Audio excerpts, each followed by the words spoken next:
U.S. banks are pulling out of China, and the effects are already being felt across global markets. This marks a major turning point. As leading American financial institutions shut down their operations in China, this raises pressing questions about the future of U.S.-China relations and the broader economic landscape. Trump's reaction has placed this move squarely in the public eye, igniting political debate. But what does it mean for the U.S. economy? What are the long-term consequences of losing such an important foothold in China's financial market? The answers might be more complicated than they seem, and the implications go far beyond just banking. Let's dig in and find out. Major U.S. banks have begun quietly pulling billions out of Chinese markets. JP Chase, Citibank, Goldman Sachs, these are some of the biggest names in U.S. banking, and they've been quietly scaling back their operations in China. It wasn't an overnight decision, but the writing was on the wall. The shift started with behind-the-scenes board meetings and quiet strategy sessions, but the moves became public over the last few months. JP began to divest some of its stakes in Chinese financial projects, citing unforeseen market risks. Citibank followed suit, cutting back on its exposure to Chinese corporate debt. Goldman Sachs, too, began rethinking its position in China's rapidly evolving financial landscape. The timeline of these decisions has been a mix of urgency and calculation. In recent market reports, analysts noted that the pace of U.S. bank withdrawals accelerated just as trade audits and tensions over financial transparency in China reached new heights. The Chinese government's increasing regulatory scrutiny and refusal to open up certain markets to foreign competition only deepened concerns. Trump, who had previously been focused on trade wars and tariffs, reacted publicly, calling the pullback an economic betrayal. The president's confusion was evident as he scrambled to make sense of the situation. He made it clear that this shift was not just a business decision, it was a strategic blow. This was definitely not a spontaneous retreat. It was a response to a number of pressure points, and the big question is, why now? The triggers. What forced the banks out?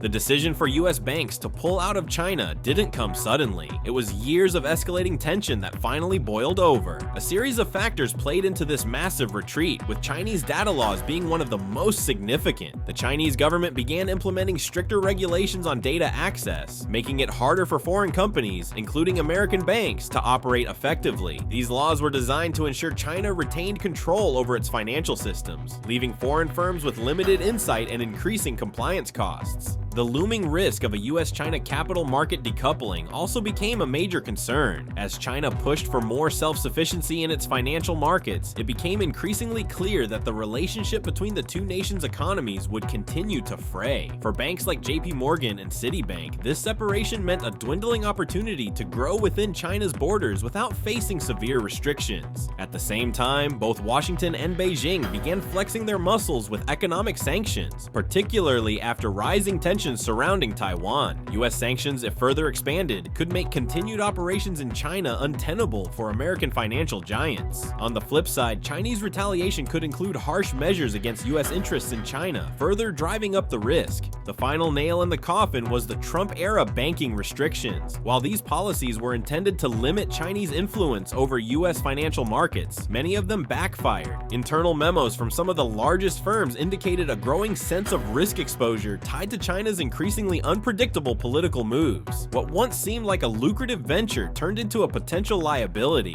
But this wasn't just about banks pulling back. It's part of a much bigger shift. Something's been brewing beneath the surface for months. China's $1.7 trillion countermove.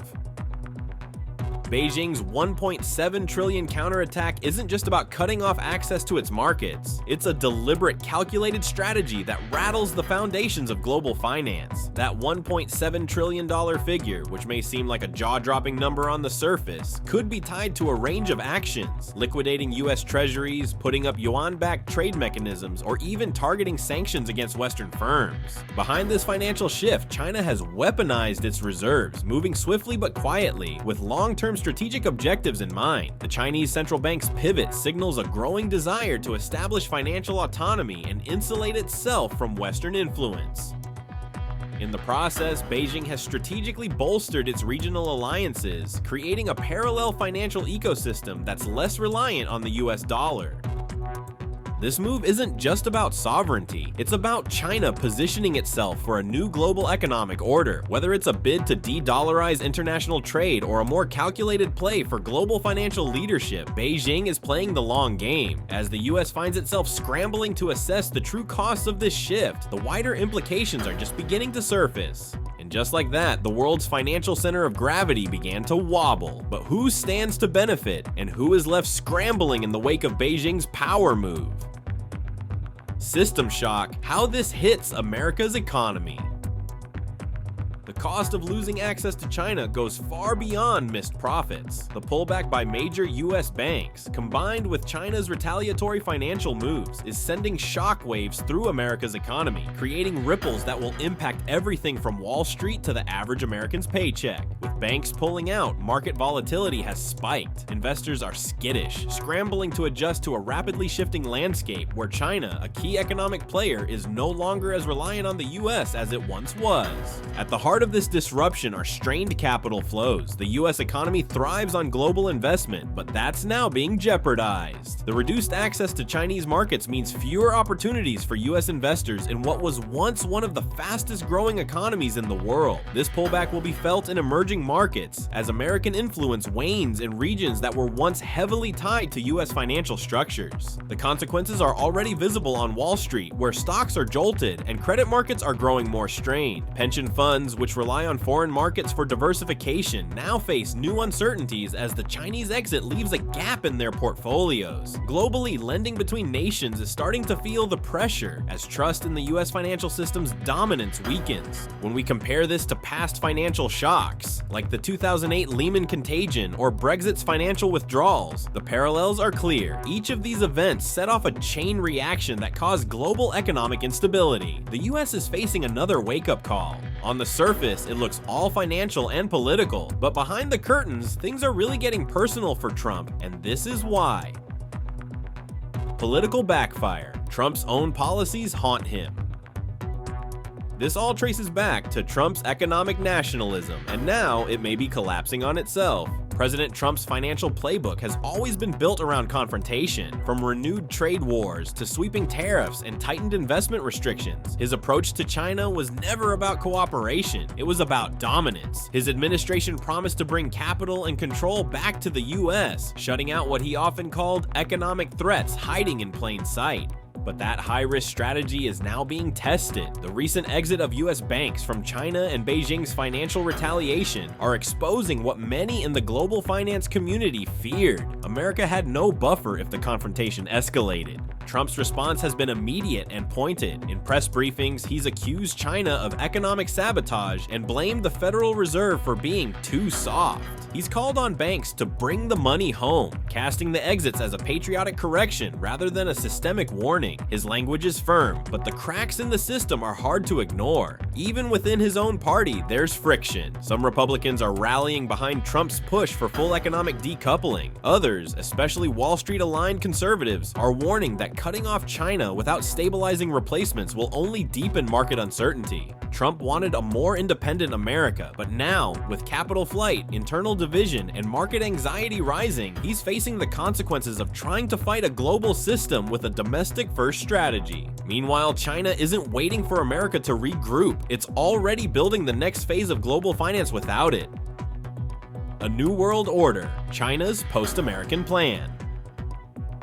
While Washington scrambles, Beijing is capitalizing as China's next step may be more ambitious than anyone expected. As US banks retreat and market trust wavers, Beijing is moving quickly to shape a new global financial architecture, one that doesn't rely on American approval or infrastructure. What began as a defensive maneuver is morphing into an assertive economic vision. China is ramping up its leadership within BRICS, pitching an expanded financial bloc as a more stable alternative to Western-led institutions. There are already early-stage talks around a shared BRICS settlement system aimed at reducing dollar dependency. In parallel, China is locking in yuan-denominated oil and tech contracts with Gulf states, agreements once thought impossible in a dollar-dominated world. Beyond the headlines, Beijing is targeting Africa and Southeast Asia with tailored investment deals that avoid the regulatory entanglements of Western finance. These regions, rich in resources and eager for capital, are becoming testbeds for China's promise of non-political banking partnerships. Internally, China is positioning its financial system as more government-backed and less prone to the market swings that have shaken Wall Street. The message is clear: Chinese markets may be tightly controlled, but they're also predictable. And in a volatile world, predictability sells. The deeper question now looms: can China really build a functioning global finance system without US participation? Or is this a temporary show of strength built on domestic controls? And if China succeeds, the US isn't just losing access, it's losing leadership. The new cold frontier.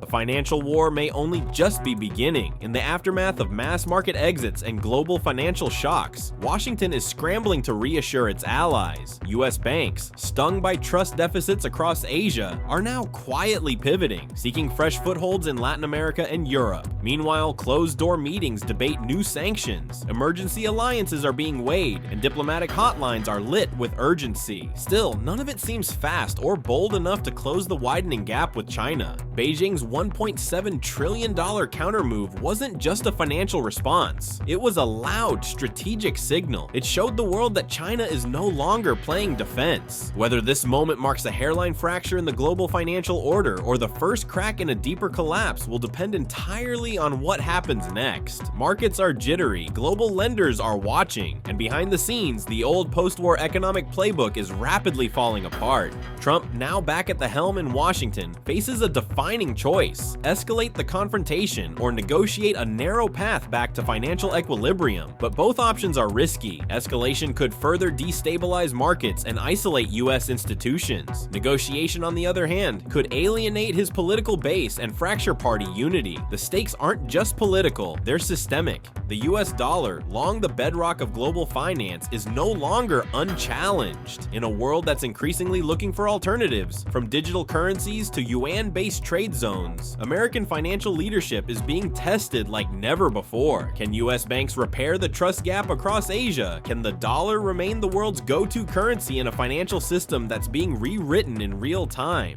These are no longer just foreign policy or economic questions. They are questions about the future of American influence and the real limits of soft power in a world that's no longer willing to wait. The new rules of power.